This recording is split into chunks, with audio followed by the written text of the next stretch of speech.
So you may have seen the title of this video and say, well, gaming phones are for those folks who just love to use their device primarily for gaming. While this is often true to an extent, there are much more factors surrounding this topic, and today we're going to be looking into them. Now, gaming phones are designed to compete with flagship devices, sometimes even offering more than what some flagships offer. Let's begin by looking at some features that simply doesn't make it into flagships and what makes a phone a gaming phone. I'm going to be using the blackshark 3 Pro here as reference. Most flagships today are coming with 90, 120 and even 144Hz refresh rate displays. However, when it comes to gaming phones, you will find that they carry an even faster touch response refresh rate than regular flagships. For example, the blackshark 3 Pro has a touch reporting rate of 270Hz and touch latency is reduced to just 24 milliseconds. In layman's terms, with these additional specs, actions are performed much faster than on a regular display.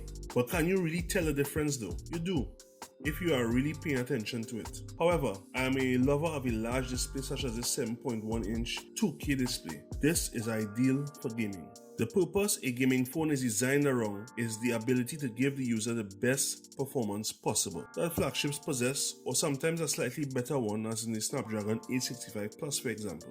However, most of the performance boosting is done via software. With the blackshark 3 Pro, you will find that memory management, for example, is very strict, meaning that apps that you may have running in the background disappears quickly, so that whether you're gaming or browsing social media, your RAM is always plentiful, ensuring that your experience is always smooth and fluid.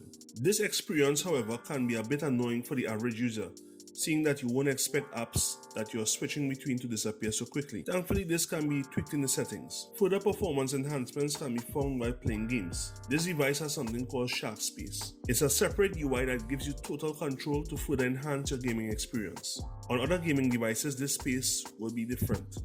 In here, you can adjust everything from touch sensitivity to locking the refresh rate, turning off notifications and messages from bothering you, and even overclocking the processor. Now you will ask, do these settings really make a difference in the whole gaming experience? I'll say a solid yes to that. And I'll also add that I think not just gaming phones, but regular devices, whether it be flagships or mid-rangers, should offer some sort of exclusive game mode where the user can adjust certain settings to their liking. Samsung already has a dedicated app called Game Launcher, which works well, but it's not as in-depth as what you'll find on a phone such as this. Another factor that enhances the overall experience is liquid cooling. Take it or leave it, it's here and it works to keep the phone's internal cool so that performance can be steady without any overheating, especially if you're going to be overclocking, pushing this device to its full potential. Not forgetting what I'll call the best feature yet, these additional gaming triggers. Think of these as additional L1, L2 buttons you'll find on a gaming controller. On the blackshark 3 Pro, these actually pop up and can be customized to perform a specific action in-game. I honestly think these are needed on every device because it makes the gaming experience so much better. With great power comes the need for great battery life. If you're investing in a gaming phone, this has got to be one of the main features you'll be looking at, and super fast charging as well. On here we have a 5000 mAh battery which charges from 0 to 35% in 50 minutes and full charge in an hour. Some gaming phones even carry up to 6000 mAh. Like the Asus ROG Phone 5. Bear in mind that charging speeds will differ depending on the size of the battery. While you may think that there are flagships and even some mid-range devices that carry big batteries, they are not really optimized for longer, intensive use. Now I gotta touch on this topic because gaming phones are not really designed with the best cameras in mind. Because these phones are geared more towards performance and gaming, the camera department is neglected. Needless to say, I think that that's improving as we go along. Take a look at what this device can do.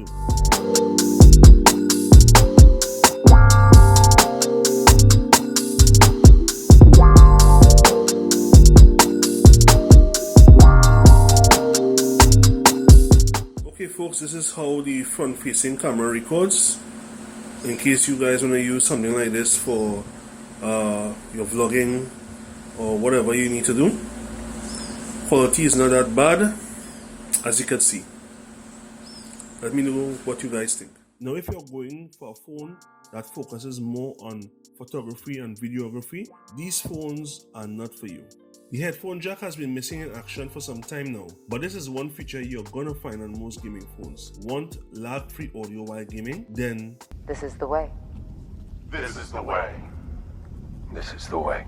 Of course, there are wireless gaming headphones that work with mobile as well, so this comes down to choice really. There are some unique accessories that are specifically made for gaming phones. External cooling fans, external controllers, and while there are some mobile controllers that can work with any device, there are ones specifically made for gaming phones with more features. Safe to say that most of these gaming phones are considerably cheaper than flagship devices. Like you can get the same specs and sometimes more for way less. That's amazing. Does RGB count? Of course. Cause how can you not have a gaming phone without RGB, right? This is one feature you're not going to really find on a regular smartphone. While it doesn't add any performance perks, it does look visually pleasing to the eyes. In gearing towards gamers, there are certain sacrifices that has to be made. No wireless charging, no IP rating for dust and water resistance, and of course the camera department is somewhat neglected. But we see that's being improved on. Sounds just about the same for certain regular flagship and mid-range devices, but as we listed before, there are unique elements that makes the gaming experience much more worth it.